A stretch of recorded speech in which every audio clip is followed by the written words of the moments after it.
Last week we talked about the benefits of having a second shooter at weddings, but sometimes life happens. Maybe financially you're not in a place where you can afford a second shooter right now, or maybe you had a cancellation, something happened with your second, and you have to go into this wedding all by yourself. Or maybe this is your first wedding altogether, and you're just kind of starting to figure things out. So for today's video, I'm gonna dive into 5 tips that you can use to approach a wedding all by yourself so that you can serve the day well, create a compelling story, and start your business off on the right foot. What's up, storytellers? Jared with an I here. Welcome back to the channel. If you are new here, this channel is all about giving you the confidence to lean into a full-time career as a wedding filmmaker. So if you're into that sort of thing, consider liking and subscribing for more content just like this. If you are new to the wedding filmmaking world, filming your first wedding can be incredibly intimidating. Not to mention if you are filming this event all by yourself. I'm here to tell you that there's absolutely nothing to fear, besides possible camera failure, corrupt SD cards, missing pivotal emotional moments, forgetting to press record, forgetting some of your camera equipment, losing said equipment, God forbid that equipment being stolen. Wait, I thought this channel was about instilling confidence. You know what?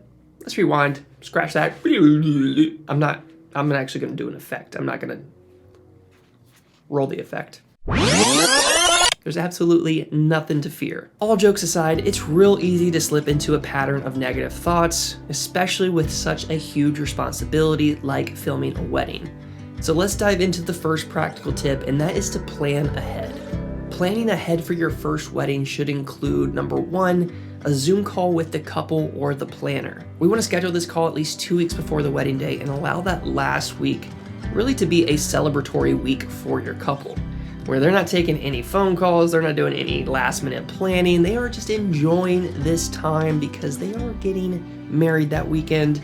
So you want to make sure that you plan ahead so that you aren't stressing them out, you aren't causing any additional anxiety or stressors in their life in any way. So scheduling that call at least 2 weeks to 3 weeks beforehand is a good practice. During this call, you'll want to talk about the timeline, all the special moments happening, anything that they are really excited about you capturing, so that you have everything on hand. You know how to approach the wedding day, you know everything that's going to be happening, any secret things that have just been kind of hush-hush, like a really epic father-daughter dance, or anything special for the groom or the bride. All of those things you want to be aware of prior to the wedding. Anything unique that may not be a part of the traditional wedding timeline, you should be aware of it. And number 2 for planning ahead is going to be to send your couple a questionnaire. I love my questionnaire. It is like my lifeline when it comes to the wedding day and keeping myself organized and up to date on everything that's going to be happening, all the special moments, all the detailed information that I need to know from a story-based perspective, all the vendor information. You really want this questionnaire to be a comprehensive overview of the wedding. Keep this document as your lifeline, as your go-to, so that you can serve this day well and get everything that your couple expects from you. Another practical tip is to watch wedding films.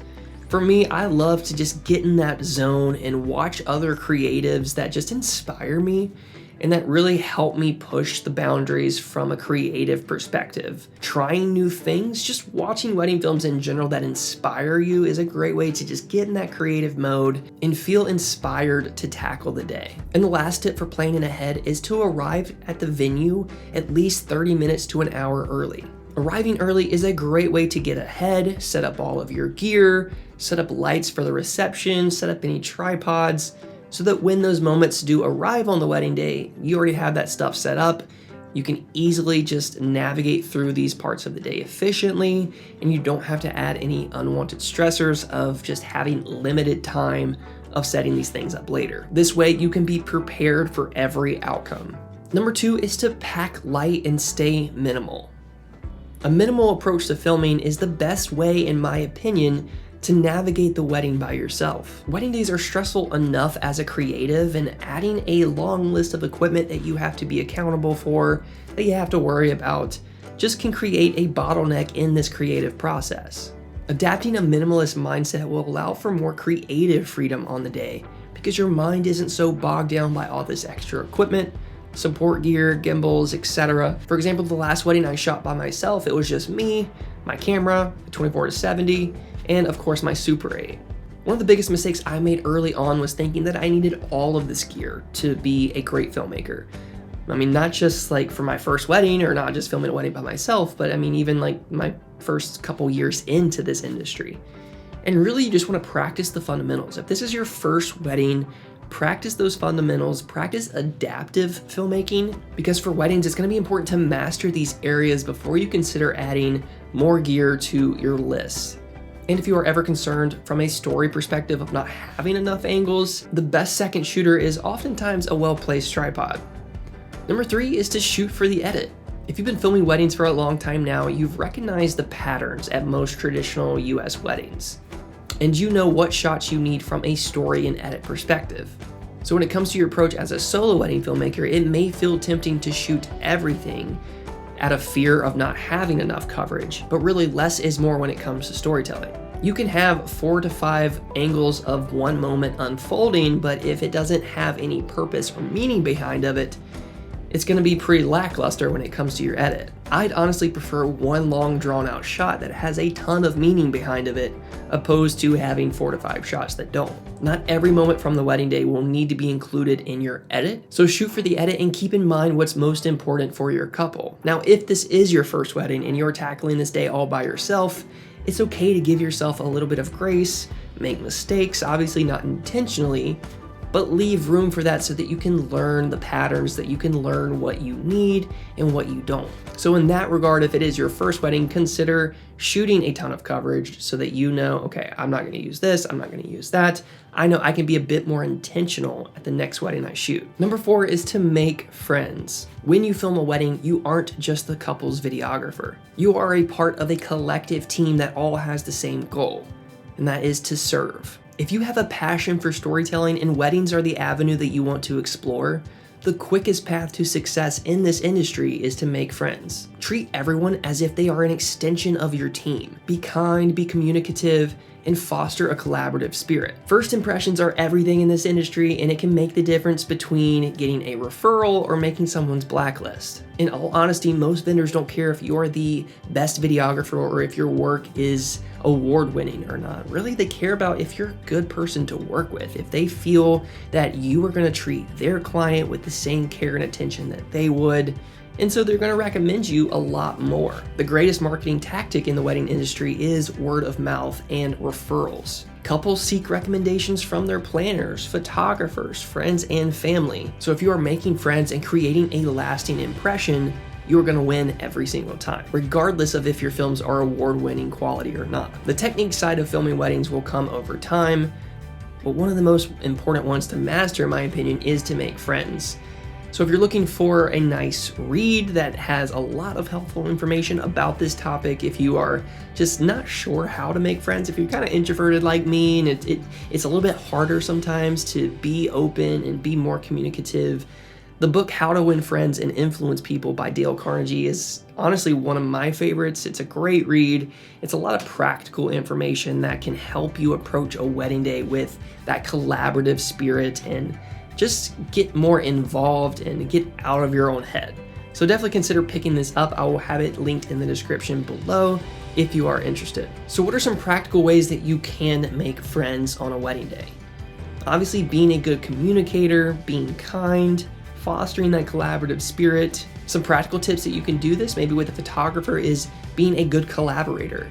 With every different scene, offering to lend a helping hand, maybe help with the dress, the details, give some opinions on where the best lighting might be, maybe offering some other pose ideas. All of these things are really good to do on the wedding day and just incorporate into your process. Being a good listener, learning more about the people you are working with, even capturing behind the scenes footage of the photographer, the planner, the DJ, and sending this footage to them later on for their social media. All of these things are great ways to make friends in this industry and create a lasting impact. And last is to use a zoom lens. This is a more practical filmmaking tip and one that I highly encourage. In my opinion, if you are filming a wedding by yourself, your camera, your kit should act as a one-man production house, because you can still be minimal while being efficient, and that includes using a zoom lens. Lenses like the Sigma 24-70, the Sony 24-70, Canon has a 24-70, I think it's RF or EF, even the new Tamron 35-150. This lens is especially beneficial for you to cover a variety of focal lengths on the wedding day without sacrificing time and quality. Another practical tip is to communicate your needs with a photographer. At my last wedding, I was filming by myself, obviously, and the photographer was also working by herself, which was kind of the perfect setting to bounce ideas off of each other and collaborate through each scene together. Asking the photographer to incorporate more natural movements during the portraits so that you can get what you need, they can get what they need, and that it works collectively for both parties. And then don't be afraid to ask for multiple takes. I know with certain moments of the wedding day, you can't redo a lot of things like the ceremony, the speeches, a lot of the narrative pieces, but there are parts of the day that you can ask for multiple takes to help you build a scene, to help create a more immersive experience within your edit. Moments like the bridal party photos, the portrait session, groom prep, bride prep, all of these moments, you can create scenes that work well for your story and that don't have to be all drawn out one-shot takes. Don't be afraid to ask for certain things because you are a one-man band. You don't have a second shooter helping you capture a secondary angle. So asking for multiple takes is going to allow you to create a more immersive experience within your story. All right, guys, well, that has been my 5 tips on filming a wedding by yourself. I hope you guys found this video helpful and valuable in some way. If you did, it would mean so much if you consider liking and subscribing, and leave me a comment. Let me know what you thought of this video. Are there any tips that I missed? Any things that you struggle with that I didn't cover in this video? Either way, I'd love to hear from you guys. Also, if you're looking for more wedding education resources, consider checking out my podcast, The Films We Make. You can head over to the YouTube channel, subscribe there, or you can also head over to Apple Podcasts or Spotify. Rate and review us. We'd love to hear from you over there. So until next time, keep creating and telling beautiful stories. Peace.